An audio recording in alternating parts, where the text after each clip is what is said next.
high school football is down 5% before the pandemic, and then the numbers after that are very unreliable.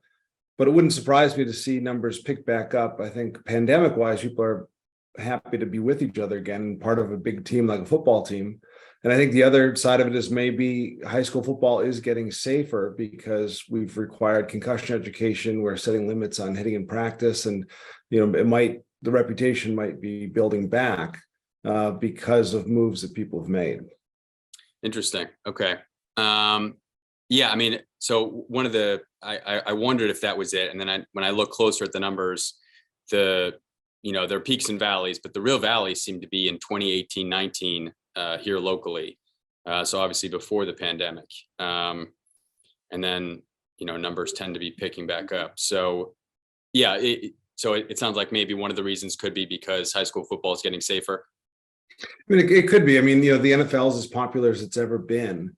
And, even the Concussion Legacy Foundation hasn't come out against high school football. We have a very strong campaign called Stop Hitting Kids in the Head that encourages no tackle football until high school. And I'd be very sad if I heard youth tackle football was going up, because we could just continue to find more and more CT among football players. We now know it's related to how many years they played and how many hits to the head they took. And so you don't want to have a long football career, especially when you're young. But for children to be, playing high school football, where coaches are better trained and there's the state's looking out for them, there's nothing wrong with that. People do need to be aware that CT is a risk in just a few years of high school football, so they're not immune to it. But if parents and children together are willing to accept that risk, that's fine. Okay, I was going to ask you about that, because when I interviewed you in 2016, that was the same sort of thing I heard, was that, really against it at younger years, but especially as people get older, certainly entering high school, not something you're against. What is it about starting from that very early age that can be so dangerous? Well, football is a unique sport in that only about 5% of people go on to play after high school. Adults don't play tackle football for free because it's so dangerous. And we all know this from playing. And so it's not like we grab our helmets on the weekend and go to the park like people do with soccer, or where they go to the rink with ice hockey. These are not lifelong sports. And so in football, you're going to get hundreds of head impacts per year. And those hundreds of head impacts will open up the door to CTE. But it's basically what they call a dose response curve. It's very much like smoking and lung cancer. The more years you do it, the greater your risk. I have a real problem with the idea that we have real problem with the fact that in the Boston University CT Center Brain Bank, there are lots of young athletes who started playing football before the age of 10 and then only played through high school and developed CTE. I don't think it's fair to children to give them a brain disease before they're old enough to understand what that brain disease is. The most obvious solution then is to wait until a certain age to start getting exposed to this danger. It's sort of like we wait until a certain age before children can drive a car. It's because we know that they can't do the complicated activity of driving a car safely until their brain is more mature and they're more wired to their body. I feel the same way about tackling people. Asking a 10-year-old to tackle somebody and use good form is a losing strategy, because a 10-year-old can't do the same thing every time anyway. They aren't mature enough to understand technique and things like that. So the logical thing in the face of an onslaught of football players dying of CT is to limit exposure. And the safest and easiest way to do that, and the most ethical way to do that, is to make sure that CT is not occurring in young children. And so we've created the guideline of no tackle until 14. Okay, for those people, for those viewers who, maybe they're not just starting to play football for the first time in high school, maybe they are playing before the age of 10. And they're really resistant to the idea that they should have to change anything, or for parents who are thinking about having their kids play. What's your message to them about those who are still sort of holding out and wanting to follow tradition there? Yeah, this is an important issue where we have to follow the science, and the science is coming from former football players, and it's being derived from brain donations from the families of former football players. We've now learned that playing a lot of football can destroy your brain. That's just a fact now. And if that is true, we need to be very careful about what we do to developing brains. And so there are very few people strong enough to put their kid in football at 8 or 9 and then learn and realize, oh, this might not be the best choice for my child. I'll move them to flag. But if you are in this situation, I would urge you to do it. Once you start getting into high single digits or maybe double digits of years of tackle football, you should consider CTE a real risk. I don't know exactly what the numerical risk is, but I just had to deal with, one of my former teammates who played only 11 years of tackle football. He died a horrible death in midlife and had, pretty substantial CTE on the level of a junior SAM. So who played 20 some years. So the game is not what we think it is. Those helmets don't protect us like we think they do. The developing brain is fragile and vulnerable. And so I urge parents to not let your child get hit in the head hundreds of times every year before they're at least in high school. The benefits will not outweigh the risks. You can teach them those lessons without hitting your kids in the head. Okay, interesting. Yeah, I mean, part of the story is we're tracking flag football numbers, and those are increasing as well. So that's interesting. All right, so for years now we've had the CDC saying, there's a link. We've had, in 2016 the NFL had that representative who mentioned that there's a link. Now you finally have the NIH coming out recently and saying that there's a link. What was your reaction to hearing that news, and what's the significance of it?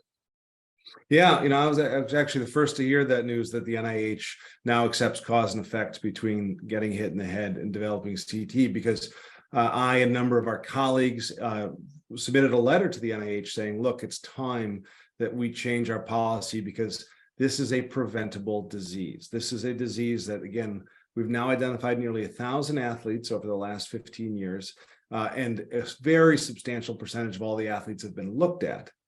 So this is not a rare phenomenon. And for the National Institutes of Health to give us this guidance that, hey, this is caused by repeated traumatic brain injuries, and that is something that we can change going forward, gives us a wonderful opportunity to listen to them and make changes to what we do. Most people developing CTE are getting their majority of their head impacts when they're children, before they've left high school. So this is practically a pediatric disease in some ways. And so it should make us think long and hard about how we play sports with kids. It's fine if people want to go play in the NFL and make millions of dollars. I'm an ex-professional wrestler, used to let people hit me in the head with chairs for money. Like, that's fine for adults to be entertainers, but to think that children are also getting exposed to that risk when they have no idea what's going on, to me is a problem. Yeah. It's getting harder and harder to find people who push back these days, but there are still those that push back. That the International Consensus Conference on Concussions in Sport, you had some representatives from there who continue to point to things like, the fact that this isn't being studied against people who have heart disease, who have previous other conditions that might be a link, something like that. They push back and say that this is not necessarily causal. What do you say to them and to people who support that viewpoint?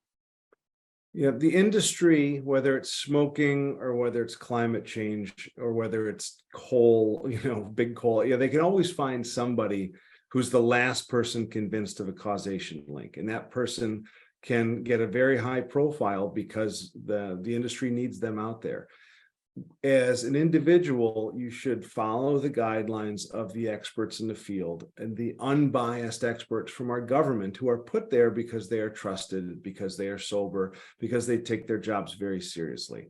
And so you should always take the National Institutes of Health advice over a single doctor or a handful of doctors that you hear about in the news, because the sports industry is giving them a platform to share doubt about something that we all know is completely obvious. The idea that you get, we've known boxers get punch drunk for over 100 years, and now they've somehow convinced us to relitigate the idea that getting hit in the head in other ways would lead to different outcomes. I mean, it's silly. I mean, this is something we're finding in veterans who are exposed to blast injuries. This is something that's being found in muskox who bash heads all day in Greenland. Like, this is a real and obvious phenomenon. And don't let You never want to be the last person, running out of a burning building because you weren't convinced that the smoke was enough. Right. And for anyone who's watching, who's thinking, you're sitting on your pedestal looking down at them, you're actually, from what I remember in 2016, you're someone who's actually experienced issues yourself from your own career. Is that right? Could you tell me a little bit about that? Yeah, this is not looking down on anyone. I went and bashed my head for 19 years. And the problem is all those concussions caught up to me and gave me what's been permanent post-concussion syndrome for the last 19 years of headaches and sleep problems and can't work out without feeling nauseous and all these long-term issues. And that's what it took to get me to realize that getting hit in the head over and over again was actually a really bad idea. And so what I'm trying to share with people is, as somebody who's been through it and has paid the price and is now losing friends to this, there's another way. We all get caught up in how wonderful and fun these sports are and how they build great relationships, and everyone's in it for the right reasons. But we have to realize there's just another way to do it without hitting your child in the head. And those head hits, while they seem benign, we now know add up. So whether it's tackling somebody or whether it's heading a soccer ball, not a good idea for a child, and we can do it a different way. As far as I've been able to find, there is still no test for the living, right? It can still only be found after a person has died. Is that right? Could you talk a little bit about that? Yeah, one of the reasons we're so concerned about CT prevention is we cannot yet diagnose it in living people, and we cannot yet treat it. So you're going to keep hearing about people having their brains studied after they die, because it's the only way we're realizing what's happening. And it's a slow and cumbersome and difficult process, especially now that we have so many athletes who realize they probably have this. They're having these dramatic midlife changes. They're having problems with thinking and dementia as they're older. And right now we don't have good answers for them. And you do not want your child to be one of those people who wakes up at 50 years old and realizes, I can't take care of my family the way they used to, because their brain is deteriorating, and it's now deteriorated so far they can't hold together a family, they can't keep a job. Those case studies are very real, and they're out there. Yeah. So since I was reporting on this a lot in 2015, 16, 17, a new term that I found, reading up, preparing for this interview a lot now, is dose response. That seems to be a much more prevalent term. Any idea how many doses, how much contact is required to start seeing some of these symptoms in people? No, we don't know the minimum threshold. In reality, is the minimum threshold to develop CT is going to be different for everybody. So we do have people in the brain bank who have played just a couple years of contact sports. It's going to be very rare in those situations. But I'll tell you, when you get over 10 years of contact sports and collision sports, or 10 years of football, we're seeing a lot of CT. In fact, the majority of the people we study, I think, have CTE, and that's where things start getting concerning, and that's where there's such an opportunity to lower risk by just changing what happens when you're a kid. Once the risk you have, and say this very plainly, if you start your child to tackle football really young, 5, 8, 10, 12 even, and they're really good, success becomes a curse for many of them. Because once you get on that football train, once you start getting the star of the high school team, you start getting recruited to college, you're not going to walk away. Very few people walk away. And so if you start at 10 and you play through college, you're going to have 12, 13 years of football. And for many people, that's too much to prevent CT. Most of those people we've studied have had CTE. And so don't let, if we aren't smart about how we treat kids in football, everybody who's successful becomes the people who get punished for their success by developing CTE. And the problem is that at the top levels of the game, they don't want to take responsibility for that. No one's saying, hey, we should think about people through their whole life cycle. They're not. They're just saying, hey, look, we only played 4 years of youth. It's not our fault. And high school saying they only played 4 years of high school. It's not our fault. The college is saying they're only here 4 or 5 years. It's not our fault. And it's the families that are left going, I wish somebody would have told me this, because this is no way to live. So you've talked about how, and you can see in the data, there have been some changes in terms of how, kids play football, how high schoolers play football. What do you think football looks like for those age groups in the next 20 years? So we're actually working with league in New York and New Jersey where we've eliminated kickoffs in high school football, and we're down to 15 minutes of practice per week with contact, but it's not even thud, because can be just as bad as full contact. So I think if we want to be rational about high school football, we need to change the game and make it not the same game college and pros play. So we're actually rolling it out as a report called Smarter Football, where we're talking about dramatic limitations to hitting, especially in practice, and no kickoffs, because it's by far the most dangerous game. Kickoffs are by far the most dangerous play in the game. And this was decided by a bunch of ex-college players who are now coaching, who said, I can't imagine putting a kid through what I went through on kickoffs. And I could say, as somebody who's on kickoffs, I would not suggest it for anybody. Okay. All right. That's everything I came with here today. Is there anything I didn't ask about that you feel like is important to mention here?